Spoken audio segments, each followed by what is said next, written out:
Hi, I'm Jarrett Fuller. Welcome to Scratching the Surface.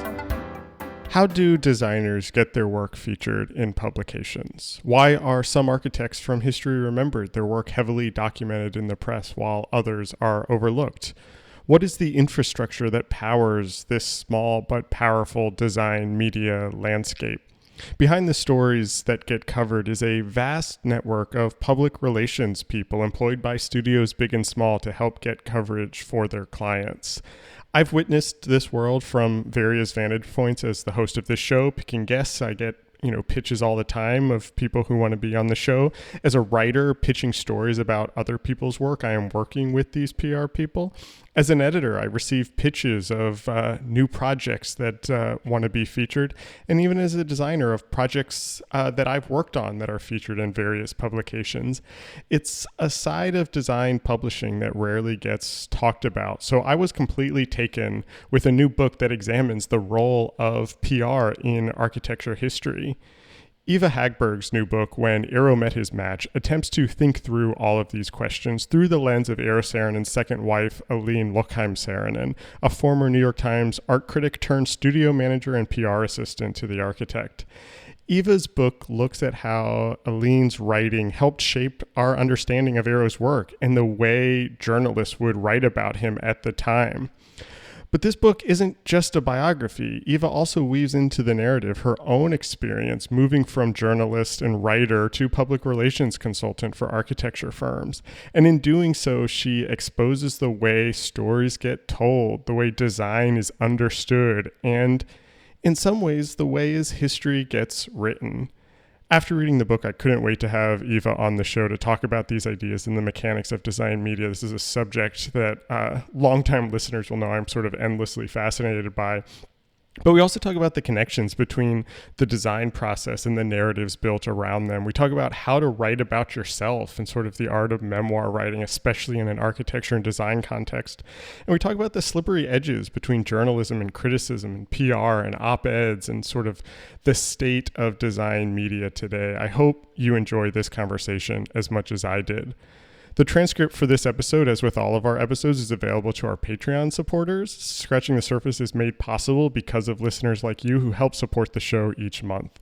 In addition to full transcripts, we offer bonus interviews, monthly newsletters, and community discussions. Students can support the show for just $3 a month, and we offer additional tiers at $5 and $10 a month for all sorts of other bonus content and to get early episodes. You can head over to patreon.com/surfacepodcast to sign up and get immediate access to all of this bonus content. Thanks as always for listening, and here is my conversation with Eva Hagberg.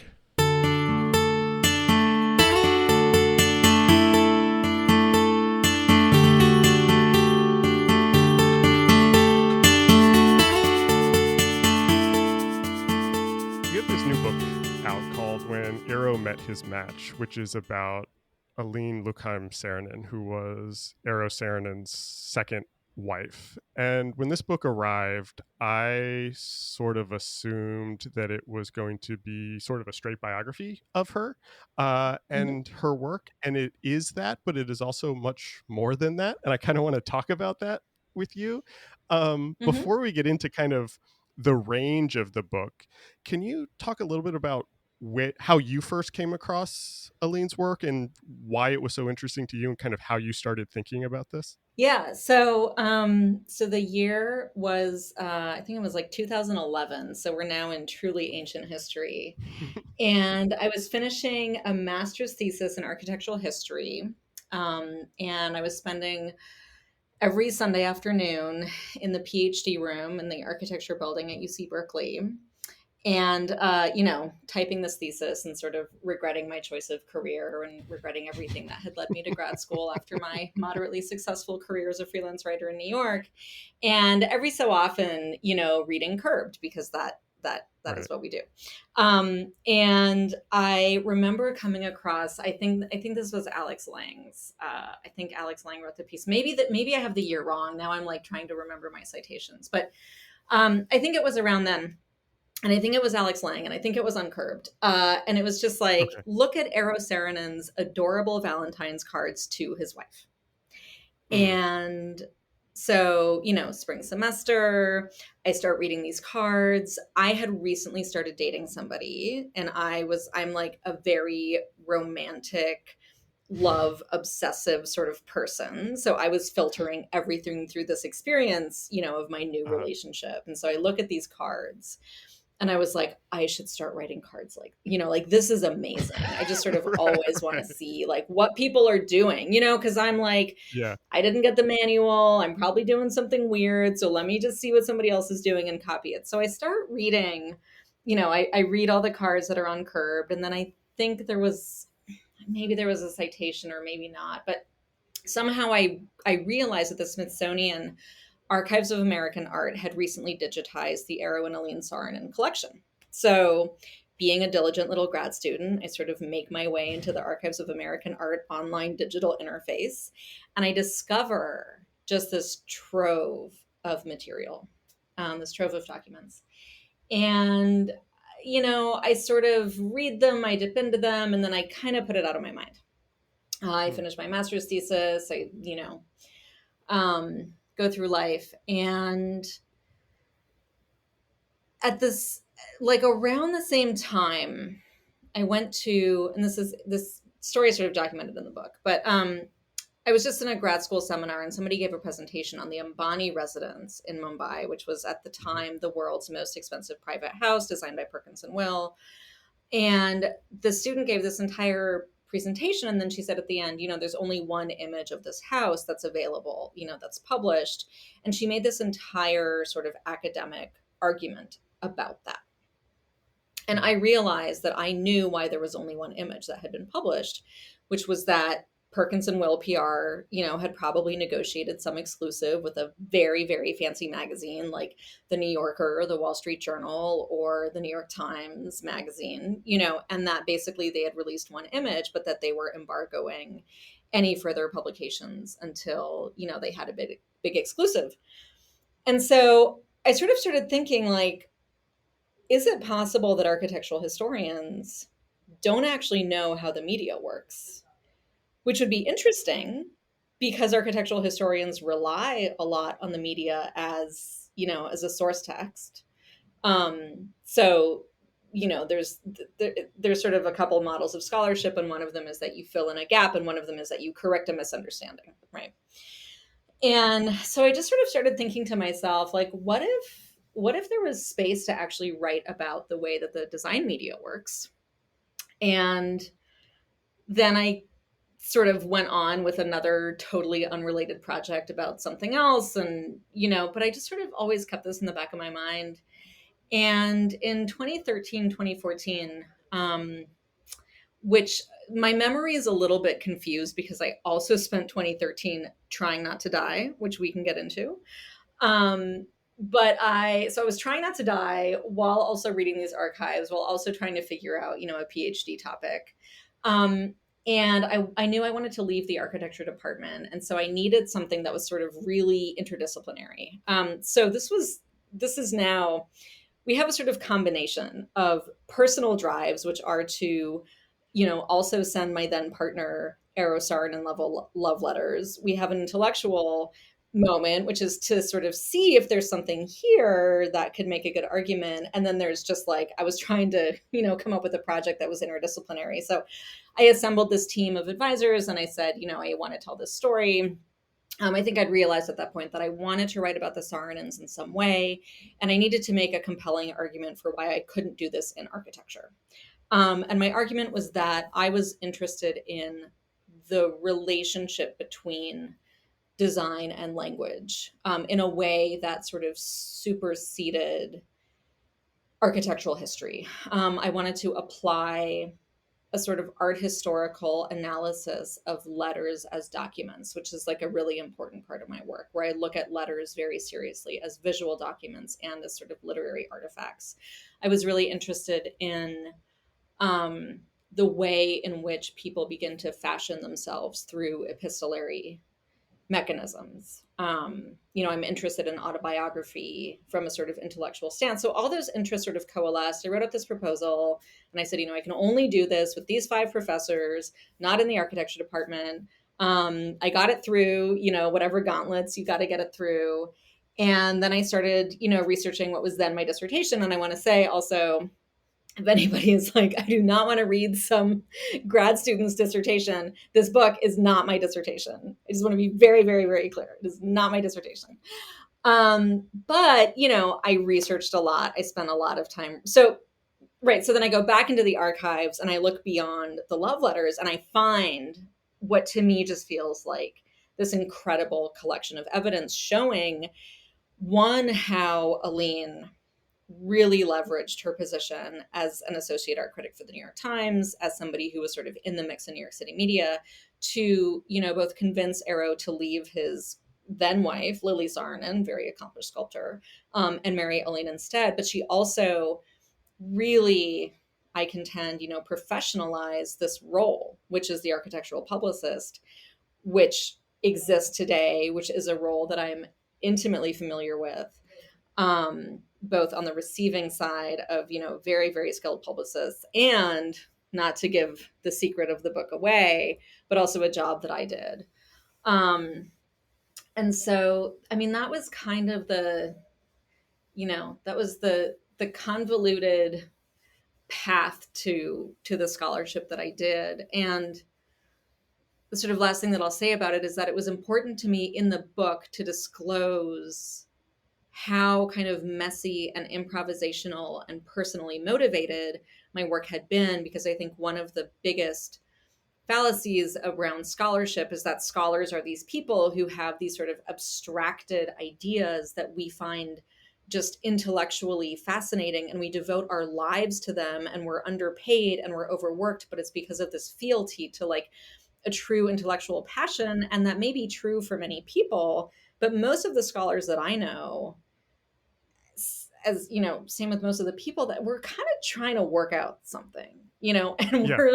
we're using a set of ideas, we're using other people as the medium, but really we're fundamentally interested in a few central questions, which I am no psychoanalyst, but often find their origins in some deep personal, wound, drive, desire, whatever. So it was not only personally important to me, it's not personally important to me at all to disclose the convoluted mechanisms behind the production of this book, but it is intellectually important to me to show all of that.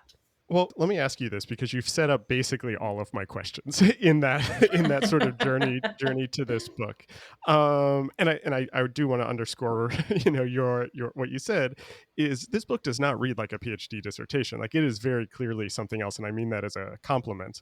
Thank you. And as you hinted at there, the book is sort of this like hybrid kind of biography of Aline. It is Mm-hmm. sort of a I don't know what you would call it, sort of media criticism of the birth of public relations, or the birth of sort of architecture and design media as we know today. And it has this memoir element of your own experience in there. Mm-hmm. And I'm wondering, to go back to kind of what you were saying there at the end about, a lot of scholars and people are just trying to figure something out. In this book, in studying her, in reflecting on your own experiences, what were you trying to figure out in this sort of deep, you spent a lot of time with her through her letters. Mm-hmm. What were you trying to figure out, do you think, for yourself, or what did you figure out in Yeah. this process? I gotta say, Jarrett, everything I do is some attempt to understand how to be close to people. That's Mm, my driving. mm. Like, I long to be close to people, and I fear being close to people, and I long for I know that. Yeah, adequate I and get that. appropriate amounts of self-disclosure, and I cringe at the fact that I am a like very slightly public person. And so getting so close to Aline, starting to understand like how she got close to Eero, how she Mm, stayed close to people that she worked with. I mean, that I think is really, I was talking to a colleague, Carl Eric Fisher, who wrote this great history of addiction called The Urge. And he'd read my memoir and then he'd read this book. And he was sort of saying, these are part of the same project. And I was like, these Mhm. are separate. I don't, these are totally Mhm. different parts of my brain. Mhm. And so it's really to Carl that I have to sort of credit this observation, which is that all of my work is about intimacy in some way, Mm. And so I'm interested Mm. in different modes of intimacy. I'm interested in how we perform intimacy. I realized that as a publicist, a lot of my work was very intimate. I became very intimate with my clients, and I write about that because I think that is, and that is also a gendered experience. It was gendered for me. It was gendered for Aline. I'm very interested in the ways in which she, um, I don't think she like weaponized her femininity, but she Right. absolutely represented herself as a sort of like a helpful, she was like, I'm just Eero's, helpful wife. And she's doing Mhm. this like incredibly sophisticated media manipulation. She's playing record and form against each other. She's pretending to lose photos that she's Mhm. sending to other Mhm. people. And so I was really thinking, how do I have to use a very 2022 word, how do I have boundaries with my clients? And my boundaries were Mhm. not great. And I write about that. I had clients where Right. I got way too close and should have learned a lesson, maybe learned a lesson, not sure. But that all seemed like a very sort of rich ground for me to sort of look at in various ways. I want to come back to the sort of the memoir element in a second, and this kind of question of intimacy that you're talking about, but just and I realize that we are here to some extent to sell your book. And so I don't want to give too much of the book away, but for people who have not read it yet, can you talk a little bit about what you were just sort of hinting at, of the way Aline sort of became the publicist for Eero, sort of Yeah. what that looked like and sort of how she's kind of developed that role? Can you just kind of give that brief history a little bit? Absolutely. Yes. So 1953, Aline Louchheim is the associate art critic for the New York Times. She's written a lot of amazing articles. She's sort of top of her game. And she gets an assignment from her editor to go out to Bloomfield Hills and profile Eero Saarinen, who was just emerging from his father Eliel's shadow. Mhm. She flies out to Bloomfield Hills, and they just, according to the archives, immediately get it on, basically. Right. They Yeah. seem to have like they have like a day of questioning, and then there's this great letter where it says something like, as we turned the corner, we also turned the corner. I think they held hands in the car, and then they like something happened in a coat room. So anyway, so they were living their Right. best lives. Um, and she flies back to New York, and they start corresponding, and she, is working on this article. And I mean, this is very scandalous. She sends him an advance copy of the article and asks for his feedback and what he thinks. And he Right. writes back this Right. beautiful letter where he says, like, you got this wrong. That's 2 spanks for you. And, so there's this sort Hmm. of like flirtation / professional stuff, which just for me was just a gold mine. I was just like Right. reveling in this. So they sort of go back and forth. And then she realizes that he's really ambitious. He, as he wrote to his psychiatrist, he really wanted to be the dean at Yale. And he was like a little bit shopping for a new wife. He felt that Lily Swan Saarinen was great, but that she, probably was not going to sort of send him into the stratosphere in which he wanted to be. And he had a couple options on the table. He was like, Hmm. there's a Swedish textile designer, Astrid Sempe, she might make me dean at Yale. So then Aline sort of, and again, we don't know what they talked about. All we have are the letters, but the letters are very helpful in that they say things like, on the phone, we discussed blah, blah, blah, or like Right. when I Right. last. So I'm able to sort of piece together this thing, but basically, Aline realizes, one, she loves him, two, she believes in him, three, he's kind of on the make. And so she sort of explicitly and implicitly says, I would like to apply for the job of wife. Here are my qualifications. There's this great letter where she says, here's what I can do. Yeah, And that important, passage in your book just like blew me away, of isn't how it clearly she amazing? just laid that out. Yeah. It was crazy. Yep. Yep. She's like, what I can do is help you through talk to articulate your ideas. To paraphrase, she says it better, but she very explicitly says, like, I can help you because I'm good at talking about architecture. Right. And Eero, for all his many skills, and I sort of get into this, pre-Aline was very sort of head in the clouds, was like, I'm interested in humanism. And she really taught him how to talk about architecture. So they have this sort of courtship that happens mostly in letters and occasional visits. He flies to New York on business. He puts himself up at a hotel. She sees him in the hotel. They send each other some very, very torrid letters all about their hotel nights, which unfortunately did not make it into the final version, but maybe I'll do a special reading. And eventually he divorces Lily, and he and Aline get married, and she moves to Bloomfield Hills, and she takes up the position of head of information services, which I think is a really interesting title. So there were no architectural publicists at the time. Publicity as a field had sort of come into vogue 1920s, 1930s. Edward Bernays was sort of the father of PR.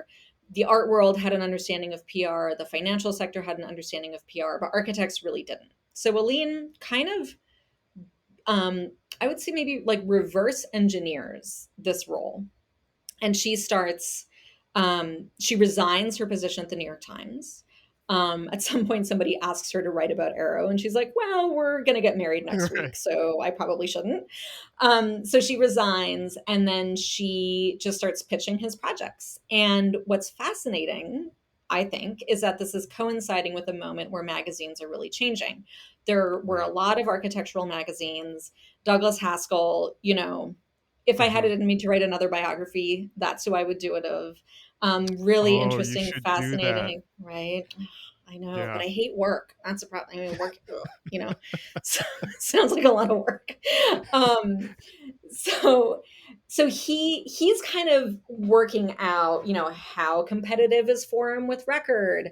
And I sort of trace this sort of the way that this group of people really started to solidify and codify what are now the rules of architectural publishing, right? Which are just considered, you try to give it to the best magazine, they have an exclusive, but that wasn't always the case. I mean, there's this great letter where Douglas Haskell writes to her and he says, we want to try something different where only we get the story.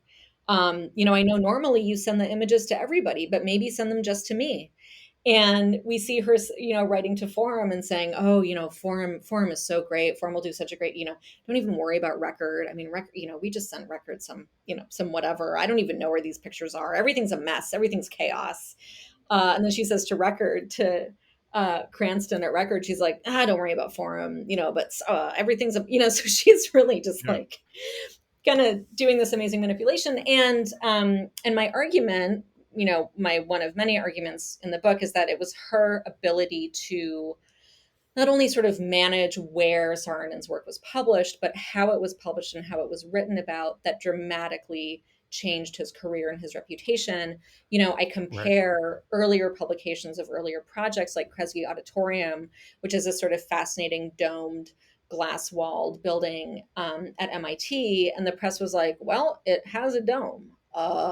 This building has some glass. It is, compared to Ingalls Rink, which is called the Yale Whale, which is kind of catchy compared to TWA, where the New York Times is, there's a great story called Bones for a Bird, and it shows all the wooden construction. And it's, the piece says something like, this looks like a mess of wood, but it's actually going to be a soaring bird. And I've read all the conversations between Eero and Aline and the press where she says, this is a bird in flight. And Eero actually was like, I kind of hate this bird idea. Can you stop with the bird? And she knew that, she needed to give people sort of language and an ability to talk about metaphor, use metaphor in architecture. So that's sort of the intellectual part is like, what is the role of language in looking at architecture? What is the role of language in describing architecture? And I actually say in the book, and I say this now, I have no ability to see Eero's architecture. People ask me if I'm a fan of Eero, but my perception is so mediated through Aline's language that I actually can't analyze his buildings. I went to TWA and I was like, it feels smaller than I expect, but it was so sort of linguistically interrupted by her efforts, which is what I was also really, really interested in, is like, how much are publicists secretly shaping through their use of language and metaphor and ideas that they're giving to the press, our Mhm. understanding of contemporary architecture. I want to ask you more about that broadly in a second, but I have one other question specifically about Aline and Saarinen's relationship, because I think that that argument that you just said comes across so clearly in the book about sort of pre-Aline. He definitely had this trying to get out of his father's shadow. Hmm. The way the work was described was just in this, like, sleepy, kind of boring, very rigid way. And it Hmm. was striking to kind of see that before and after laid out so clearly in the book, and the way that language has shaped how probably all of us see his work today, Hmm. honestly. And I'm Hmm. I'm wondering if you saw the other side, or like the inverse of that. Did having Aline there, having somebody who could craft narratives around these buildings, did that change how he designed at all? Do you think his later work was different in some way because of that? So that, I mean, that is such a great question, and that is one of the questions that I really grappled with.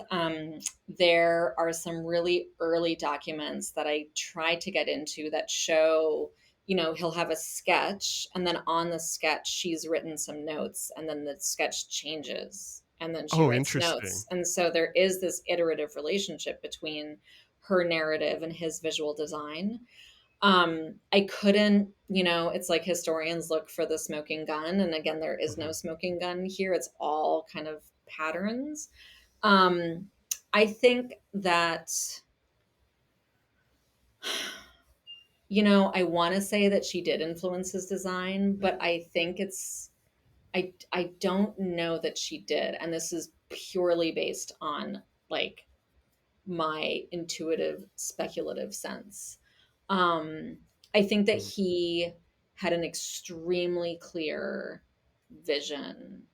I think he was very interested in what certain materials could do and how certain, like, shapes could make people feel. And I don't think that she necessarily had much of an influence on how the design actually looked. But then again, it's so hard to track influence, right? I mean, I just think about, like, all the people that have influenced me that I would probably say did not influence, so, um, I mean, even yeah. even as you're saying that, I'm almost wondering, is the question actually like a false dichotomy anyway? And that Hmm. that the Hmm. influence is that there is no separation between the design and the narrative anymore. That they Yes. are so intertwined. And that goes back to what you were saying about you have no opinion of his work because it is Yeah. so mediated. And that's just that is actually the influence, is that uh the design is not separate from the story or the narrative anymore. And I think Exactly. that's Exactly. what's so interesting about her in your book, is that that is kind of how all of us experience all types of design basically, is Hmm. that there's Hmm. always a narrative around it. And I think, I mean, I've talked to a bunch of architecture critics at newspapers and magazines about how they think about their audience. And this thing that's always interesting to me in this sort of global media landscape is that you're often writing about buildings that people will never actually see in real life. Exactly. Exactly.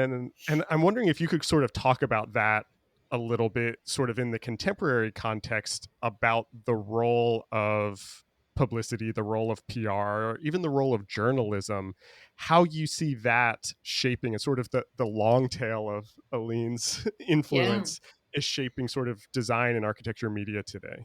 Yeah. So, I'm trying to figure out where to start. I think we start in 2003, when I graduate with a degree in architecture, and I moved to New York to become an architecture writer because that's what my thesis Mhm. advisor told me to do.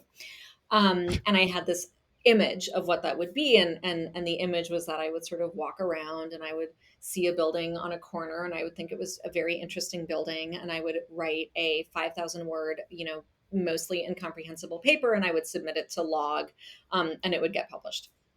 And that is not how it worked for me. How it worked is that I had a mentor. I was working as his research assistant, and he was writing a book about the World Trade Center reconstruction. And so I sort of started tagging along and helping out, and met a lot of editors and at magazines. And, it was this sort of like heady time, and the architect's newspaper was just starting. And so there was money. And I remember not understand. So my editors would assign me a project, right? They would say, I think my first piece was about a stadium in Germany that came from Martin Peterson at Metropolis. And Martin and I are friends. Martin has told me since then that Philip, who was my mentor, kept telling him, like, listen, you got to commission this, you know, this writer. She's really great. And Martin was like, I don't know, man. She's like 20 years old. Like, what can she, like, get off my back. So he gave me this sort of utterly impossible assignment, which was to write about like lighting design in this stadium in Germany. Little did Martin know, I grew up in Germany and I speak German. So I had this advantage. So I report this story, I file it. Martin's like, oh, you're actually really good. Okay, this is great. But I would wonder, like, well, how did Martin know about this stadium? What is, like, how did he find out about, But I just kept getting assignments. So that was fine. And then I remember I had a question about an SOM project, a Skidmore, Owings and Merrill project. And Philip said, oh, you have to email Liz Kubani. She's the SOM PR person. And I was like, okay, I don't know what any of those words mean, but sure. So I emailed Liz Kubani this like incredibly formal, bizarre email, and just trying to explain, like, I was writing a piece for the Architect's newspaper and I wanted some information from SOM. And Liz wrote back, and she was incredibly helpful. And she provided me, like, I think she set me up with David Childs, who was then, like the head of SOM New York, and like a big deal. And suddenly I'm on the phone with David Childs and I'm getting all these images. And then, maybe a couple of weeks later, Liz is like, hey, if you're interested in this, let me also tell you this. And I'm like, damn, like Liz is so helpful. Like Liz is just giving me all this information. This is so great, Right. And then I meet this other publicist, Andrea Schwann, and Andrea Schwann takes me to breakfast at Balthazar. And she says, I really love your writing and you're so smart and you're so great. And here's this really cool project by Herzog and de Meuron. I could send you pictures. And I'm like, God, Andrea is spending a lot of time sending me pictures. And I kept thinking that they were doing me favors because from my perspective, they actually were. Because then I had a project to pitch to magazines like Wallpaper. And it took me years before I realized that, like, it was their job to pitch me so that I would then pitch a magazine. And that they were both incredibly good at their jobs. I mean, Liz remains, I think, sort of the reigning titan of, architecture PR. And so I just sort of started learning about this really central role. And I also learned that there was an ecosystem, and I learned that there was a hierarchy, and I learned that magazines compete, and that the exclusive, which as I'd read, or as I would read later, at the time that I learned, it was just like, you understood, I sort of understood that there was a pecking order and where every magazine landed. And how to, as a freelancer who needed to work to survive, how to start sort of leveraging that, so I started writing for the New York Times, which was really, really fun. And people call you back when you call them from the New York Times. And I started writing for Wallpaper, which people also call you back. And so to sort of then take it out of, so I did that until the recession, which is when I went to grad school. To sort of, wait it out and see what could happen next. But I think more broadly, like, that was a very specific era. That era is over. And I think now we're in this really interesting moment in media where half of the writers that are doing some kind of content marketing, PR on the side. Legacy publications like the New York Times are doing content marketing, right? They have T Studio. Vice Magazine has Virtue, their ad agents. I mean, it's like, it's not only people kind of doing two jobs at once, it's also publications. And so I think that there's a lot. I mean, it used to be the divisions were absolutely black and white. You were a publicist, or you were a freelance journalist, or you were on staff, which was astonishing. I mean, I remember when like Nikolai Orosov was the New York Times architecture critic, Right. and it was just like, what would it be like to have a job where you get paid every 2 weeks and are an architecture critic? You know, it was like Yeah. everybody wanted that job. And I think now, there's much more flexibility. I know a number of people who have, editorial positions at small magazines, who also freelance write for other magazines, who also do PR.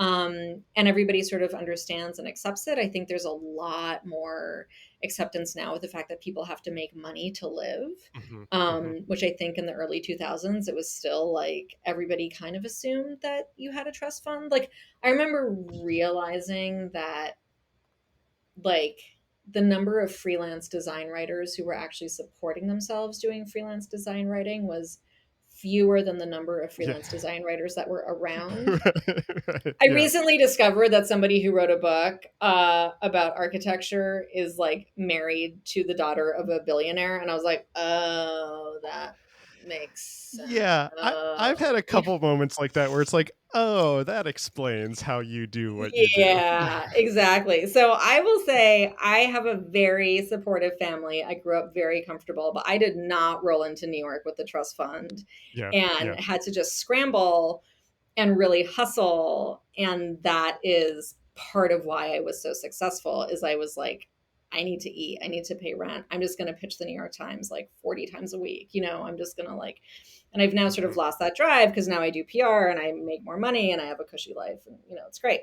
I have two questions about that are I'm not sure if they're related or not. And the first one is one that's kind of a question that I think about in my own work because I I get PR requests for this show. I work as an Mhm. editor for AIGA where PR for design studios are sending like, hey, can you feature this project? I Mhm. worked as a designer at one time where I was, sort of on the other side of that, trying to kind of get press. And I Mhm. think that blurring that you're talking about of like everybody's kind of doing everything is true. And I don't want this to sound judgmental, and I don't want this to sound like, oh, I wish it wasn't this way. But I'm wondering if you have thoughts on what that means for architecture and design media. And Mhm. specifically, I'm thinking about even just like differences between journalism and criticism, or like the op-ed versus the the like the sort of PR piece that's Mhm. just published on the design site. Does it Mhm. matter if all of these are blurring, do you think? Is there like, I mean, I'll just tell you like what I'm thinking of. Like sometimes I'll get a pitch and it's like, hey, could you write about this? And I'm like, I kind of do want to write about this, but because I don't like it. Like I kind Yeah. of I'm Mhm. critical of this and I feel conflicted about that.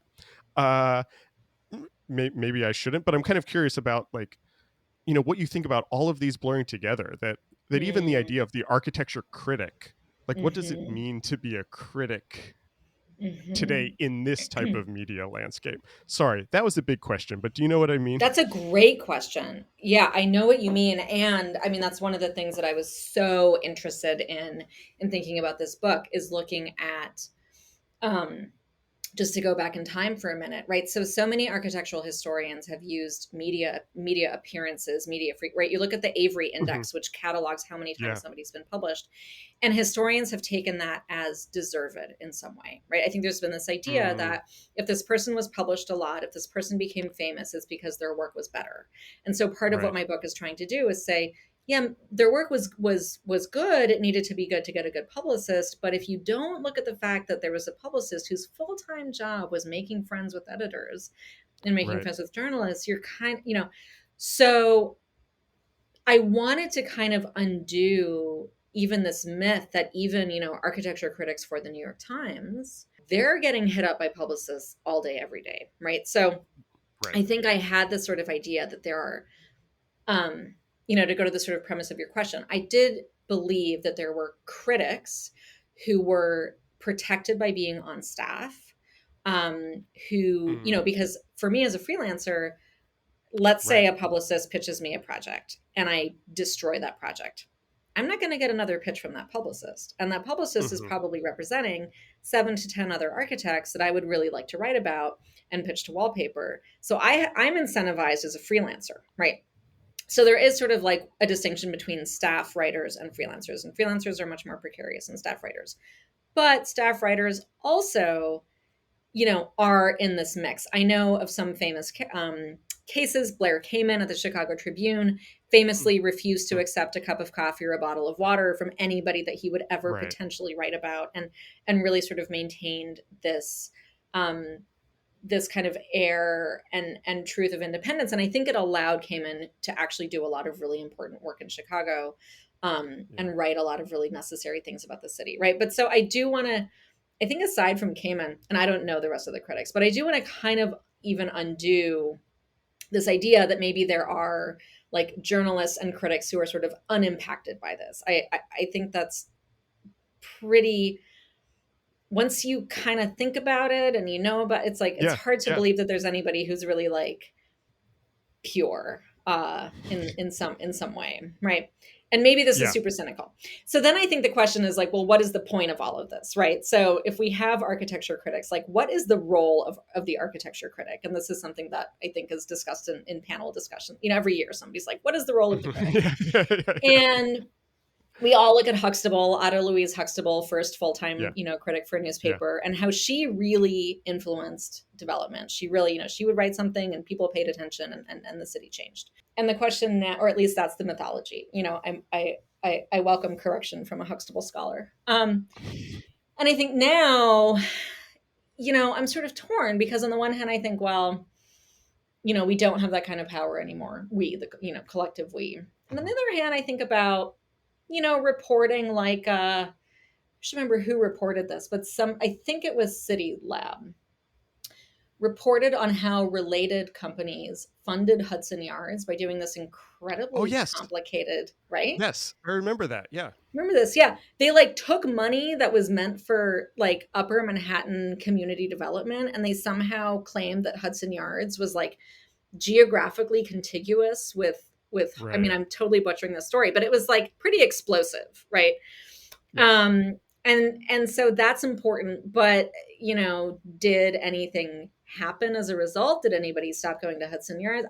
I don't know. I don't know if they would. It's sort of hard to see in the world of architecture and design, like what happens when there are explosive bombshells. I mean, Vessel being closed because people were dying by suicide. I mean, that is, I think, an example of events becoming media, becoming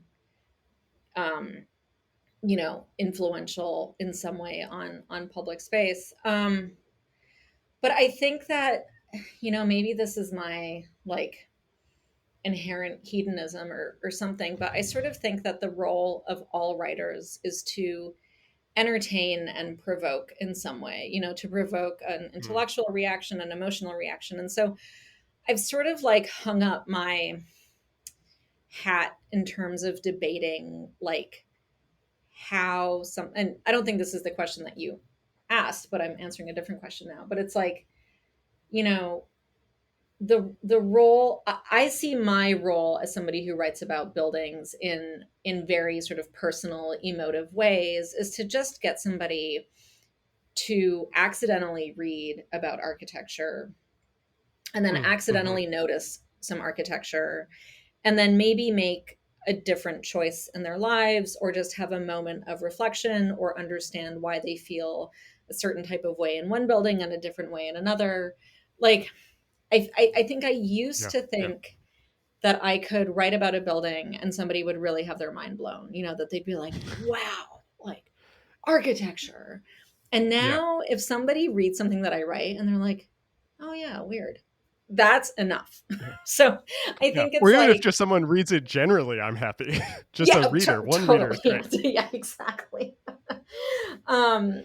So yeah, that was sort of like maybe a convoluted answer, but that's what I got. Let me ask you a more sort of specific version of that, because you write a lot in the book about how your experience as a journalist, as an architecture writer, both came in handy and influenced when you moved to the other side and started doing PR for architecture studios, and you Mhm. kind of trace that with Aline's also background in journalism. I'm curious Mhm. about the other side. How did now being on the PR side, and you're still writing for all sorts of publications about architecture and other subjects, Mhm. now being on that other side and continuing to write, has that changed how you write or how you approach subjects?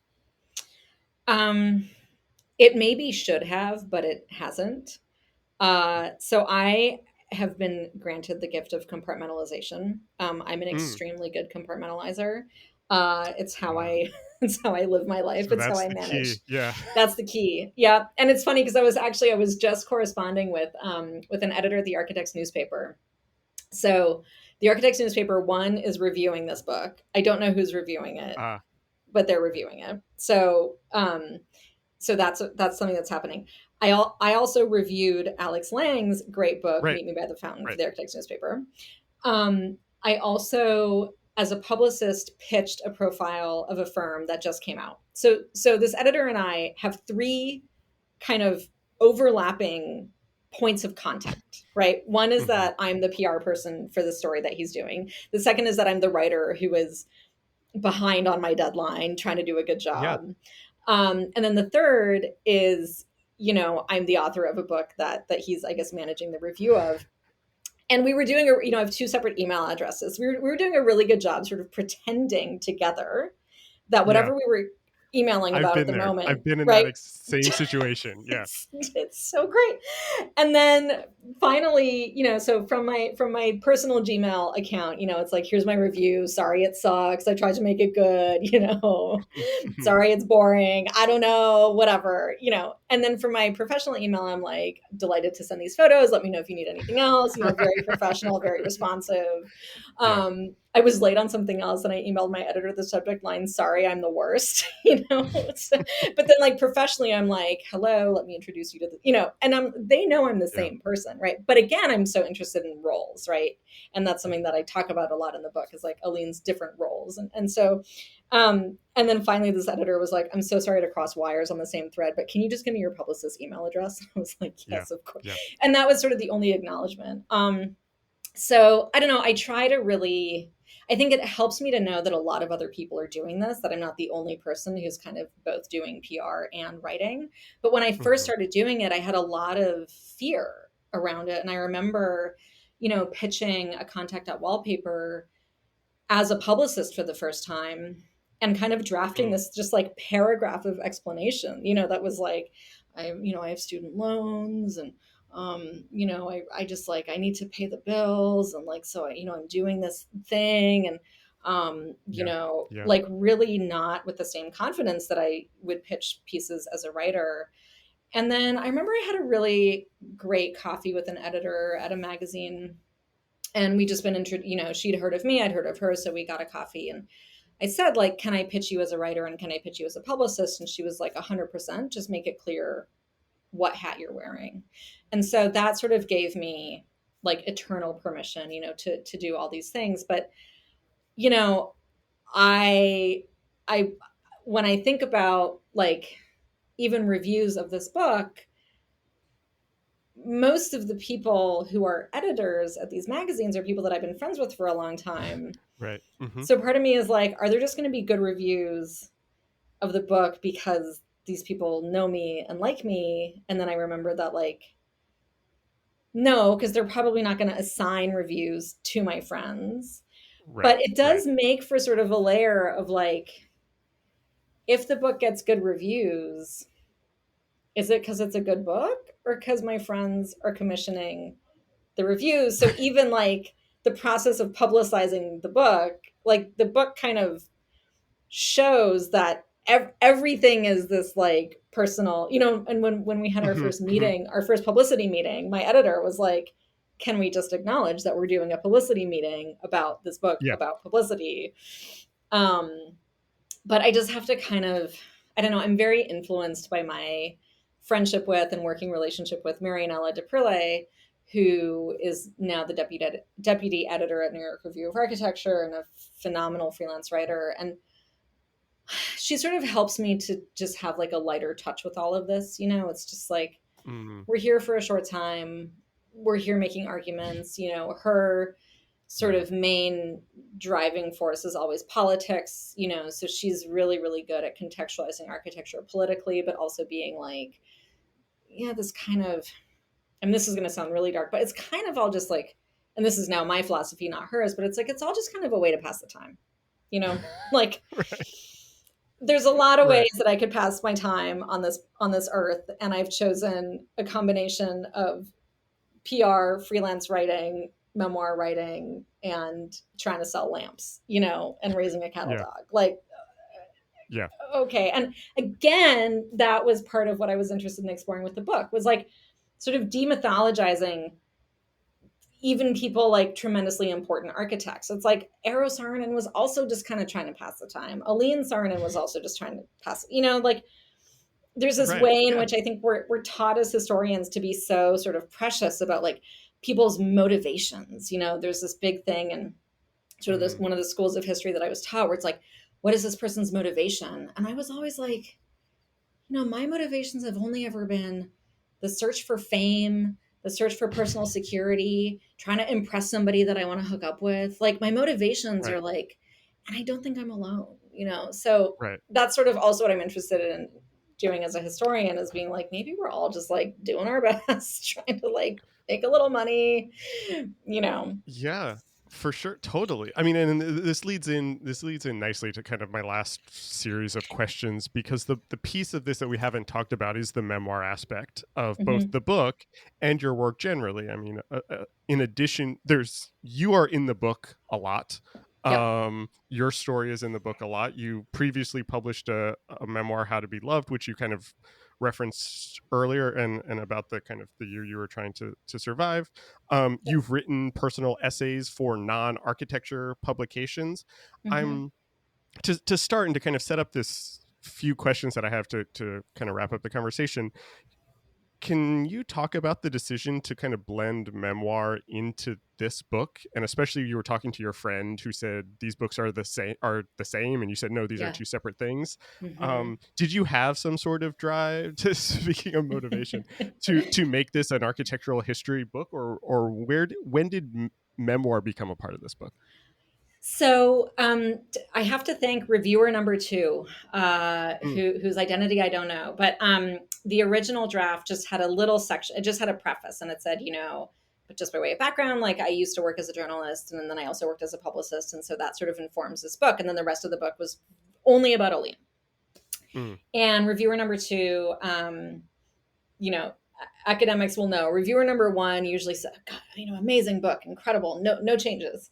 And reviewer number two is often the one who's like, I don't know. So reviewer number yeah. two was like, I don't know, had some really, really amazing suggestions. And one of their suggestions was to actually bring my personal experiences into much clearer focus. And they thought that, the 2.5 pages that I had written about my own work were interesting, and they wanted to read more. And so Mm, in discussions with my editor about sort of how to revise, um, I had this really, really lovely conversation with my editor, Michelle Comey, and I was still feeling like, this is a very serious book, and very serious book to my mind meant, nothing personal, which again, this project tries to undo. And Michelle said, well, what book would you write if you didn't worry about any of that? If you could just write the book that you wanted to mm. write. And I was like, oh, I would write this sort of hybrid, I would kind of just write it like Eva style, you know? And Michelle was like, great, I would like you to do that. And that was why I wanted to be with Princeton, is Princeton University Press has this sort of incredible editorial, I think, creativity and latitude and flexibility, even though they're an academic press. And so when Michelle sort of said, just be yourself, I was like, oh my God, I have permission from Yeah. Michelle, from viewer number two. And I just thought, okay, well, how would this work? And then I came up with the structure of these sort of alternating chapters that kind of thematically relate, so they're not direct, Right. but they really, and the personal chapters are shorter than the historical ones, but I really wanted to sort of introduce themes, introduce ideas, introduce moments, and kind of just set the reader up, emotionally, imaginatively, to then read the next section, uh, which I think just gives it more, I don't know, it gives it more Hmm. grounding, but also, for somebody who maybe doesn't want to just read a biography of a random person in the 1950s, it's like, it's a little bit of a snack, Yeah. it's like a little treat. I'm Yeah. like, Yeah. I'm going to tell you how I felt when my client died. I'm going to tell you how I felt when my client fired me because I, in retrospect, got way too close. I'm going to write about those things. So, I mean, this is so interesting to me for a variety of reasons. As I was reading your book, I was thinking about Justin Biel's recent book Sand Future, which was a similar. uh-huh. Your books are very different, but his book was sort of hybrid memoir Hmm. biography, and I had him on the show and we talked about this also because I have been trying to write more personally, Mm. and it is weirdly hard for me Uh-huh. to do. I love talking about myself. I I think this show, in many ways, is a show that's really about me and my interests. I'm very good at analyzing and talking about and discussing the work of others. But then Hmm. when I need to write about either myself or my own work, it becomes very stilted and very hard for me. Mm. And I've been trying to kind of like think through that and work through that a little bit, and to try to get some more of my kind of personality and my kind of personal life into the work in some way. And Hmm. I'm curious if the processes are different for you, whether you are writing about, something for the Architect's newspaper, or you are writing a kind of personal memoiristic essay or book. How are those processes similar, or how are they different for you? Yeah. So I mean, I'm so curious about your situation and why you don't like to write about yourself, but maybe we can sort I'm of, curious about it too. I don't know why. yeah, interesting. I will say my secret is that they are absolutely the same. And this is Mm, my greatest skill, and it is my greatest downfall because I see every problem as a literary one, right? I see mm, every writing opportunity as a chance to hopefully elicit, as I said before, a thought, a feeling, an observation, a disagreement, an argument. And so I am as dispassionate about writing about people that I've slept with and how I felt about it as I am writing about, let's say, Alex Lang's book. mm-hmm, And so the process is very similar, which is that I have an idea and I think ahead about the scale of the idea, right? So it was clear to me that the Saarinen project was a book. So that meant that I had to have a lot of, I needed to have, I think, one or two sort of central arguments, and then I wanted to have a general feeling for the book. And so that sort of sustained me. And every time that I wrote that I wrote a personal section, in the back of my mind, I was thinking, how does this advance my central argument? And then mm, anything that mm-hmm, was useful to the central argument was fair game.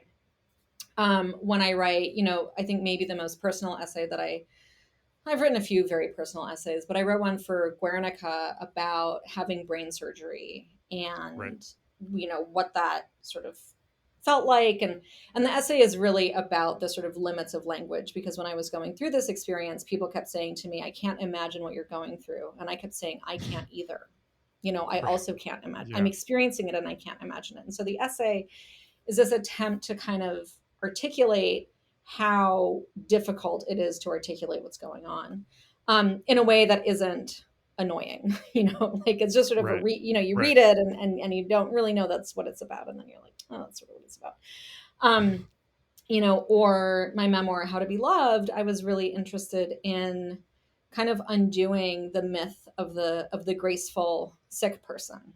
I wanted to Mm, show, like, I got really sick and I had a bad attitude and I wasn't brave. And I thought it was really stupid what was happening to me. And I was very upset about it all the time. And yet people loved me. And, three mm, people in particular loved me in moments that were extremely difficult. And so I write about those relationships and that love. And I was also interested in exploring, um, really kind of offering a counterpoint to, I think, this very capitalist American idea that, like, sickness always gets better, that suffering is mm, something to be sort of gotten through. So the point is, like, I'm interested in these ideas, and I just think to myself, well, what is the best medium for this idea? And what that results in is work that often is perceived as being incredibly intimate and incredibly vulnerable. And I've been with my therapist for, I think, 12 years now. Mm. And a discussion that we keep having is my work vulnerable?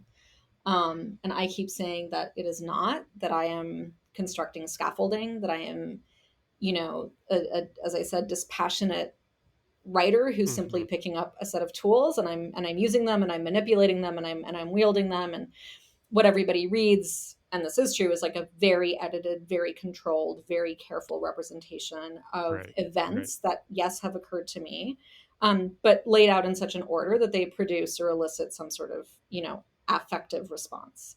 And I say that to her, and she says, well, how do you feel about your book coming out? And I say, I wish I'd never written it. And I don't know why everybody needs to know this about me. And like, why Yeah. didn't Yeah. anybody stop me? So Yeah. Yeah.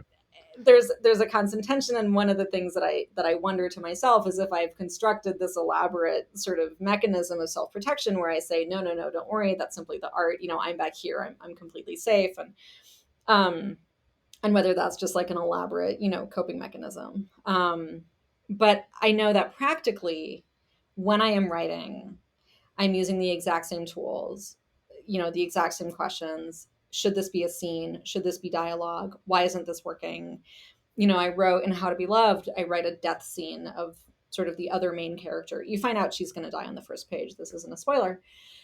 But what I wanted to do with her death scene was show that even though I had anticipated her death throughout the book, as I had throughout our relationship, when it actually happened, I was utterly shocked. Mm-hmm. And writing that, was a very technical challenge. The challenge was like, how do I represent the shock, even though I've been purposefully foreshadowing, this death for 200 pages. Right. And so that felt like I think that moment is the one that I think about the most because it was such a technical issue that I solved by using, a lot of really close dialogue. Um, and then sort of pulling way back and letting some sort of anger and emotion Mm-hmm. into the sentence. But again, that was all very purposeful. So I sort of feel sometimes like I'm missing, I often ask my therapist if I'm a psychopath because I feel like I'm missing some, people have said, people have sometimes been not that surprised that I've asked my therapist that. But it's like, I think that there are a lot of memoirists who I respect very deeply who talk about, God, they're just, it's very visceral. There's blood, there's sweat, there's tears on the Yeah. page, Yeah. Yeah. they're agonizing, they're taking breaks, it's hard to go back there. It's hard to remember. And I coach writers sometimes, and I have to remind myself that I'm sort of unusual again in this ability to compartmentalize, and be more sympathetic to people who are like, it's very emotionally difficult to write about the most difficult time in my life. And I'm just like, what a Right. treat. I get to, look at this Right. material. Like Right. when I got divorced, I was like, hell yeah. Now I get to, Yeah. I mean, not in the moment. In the moment, I was like, I would like to die. This is the worst thing I've ever experienced. But now I'm like, what a gift. I have a whole well of material. Let me just go in there. So, Right. yeah, it's a little, there's something in there, there's something in there for my readers. There's something in there for my therapist. There's, something in there for you. But that's Yeah, how I feel. I'm gonna leave that there and ask you the last question that I ask all of these that I end all of these conversations with. I'm curious what you're reading right now. Ooh, I am reading The Right to Sex by Mm-hmm. um, oh, Srinivasan. I don't know their first name, which is very interesting. And it's this book about kind of how we view sex as a society now. And Mm-hmm. I think they wrote a piece in the New York Review of Books or London Review of Books. Anyway, I'm reading The Right to Sex, and I'm reading the Kim Kardashian profile in Vogue magazine from a couple months ago. I am reading. I'm always reading like a couple books at the same time. Oh God, I'm reading Ghost Lover by Lisa Taddeo. I think that Lisa Taddeo, I hope I'm pronouncing her last name correctly, is the best writer on desire that I have ever read. I read Three Women a couple years ago, which is this incredible sort of 3-part, beautiful long form narrative nonfiction about 3 women and their relationships. And I remember just thinking, like, I want to read this book every day. And then she has a short story collection, Ghost Lover. And I mean, everybody should, if you're interested in humanity and design, it's just the way that she articulates fantasy, and the way that, like, we can sort of see one tiny little crumb of something. You know, we look through a keyhole and we construct a whole world. I mean, she just, like, describes longing and desire and hope and fantasy so incredibly well. So I'm reading Ghost Love. I mean, that's like a special treat. I read that as slowly as I possibly can. Right. And I'm reading every issue of the New York Review of Architecture. Fascinating, great new publication coming out of New York. So it's kind of what's on my rotation. Your book is called When Eero Met His Match, and I loved it a lot. It talked about so many of the things that I'm interested in, and I thoroughly enjoyed talking to you about it and all of those things. Eva, thanks for being on the podcast. Glad. Thanks for having me.